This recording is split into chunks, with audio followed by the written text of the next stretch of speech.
நண்பர்களுக்கு வணக்கம். இன்னைக்கு நம்ம நாட்டோடைய குடியரசு தினத்தை கொண்டாடிட்டு வரோம். இந்த குடியரசு தினம் பற்றின ஒரு சில தகவல்கள்.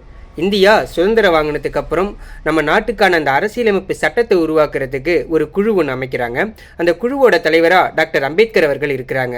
அவர்களுடைய தலைமையின் கீழே இந்திய அரசியலமைப்பு சட்டம் உருவாக்கப்படுது. அப்படி உருவாக்குன இந்த இந்திய அரசியலமைப்பு சட்டத்தை அரசியல் நிர்ணய சபை ஏற்றுக்கொண்ட அந்த நாள் நவம்பர் 26, 1949. அப்படி ஏற்றுக்கொண்ட அந்த நாளை ஒவ்வொரு வருஷமும் இந்தியன் கான்ஸ்டியூஷனல் டே, இந்திய அரசியலமைப்பு தினம் அப்படின்னு இந்திய அரசாங்கம் ஒவ்வொரு நாளும் செலிப்ரேட் பண்ணுறாங்க.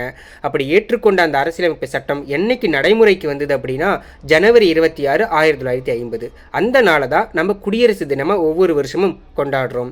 இந்த குடியரசு தினத்தன்னைக்கு டெல்லியில் நம்மளுடைய குடியரசுத் தலைவர் அவர்கள் கொடியேற்றுவாங்க, ராஷ்டிரபதி பவனில் கொடியேற்றுவாங்க. அதே மாதிரி மாநிலத்தில் மாநில ஆளுநர் அவர்கள் கொடியேற்றுவாங்க. அதுவே சுதந்திர தினத்தன்னைக்கு செங்கோட்டையில் பிரதம அமைச்சரும் மாநிலங்களில் மாநில முதல்வரும் கொடியேற்றுவாங்க.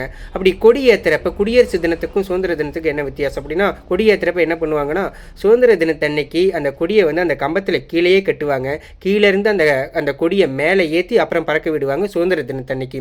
ஆனால் குடியரசு தினத்தன்னைக்கு அந்த கொடி மேலேயே கட்டப்பட்டு இருக்கும். மேலே இருந்து அந்த கொடியை அப்படியே பறக்க விடுவாங்க குடியரசு தினத்தன்னைக்கு.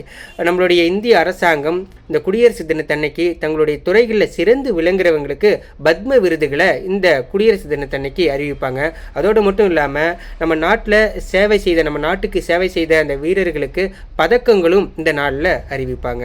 நன்றி.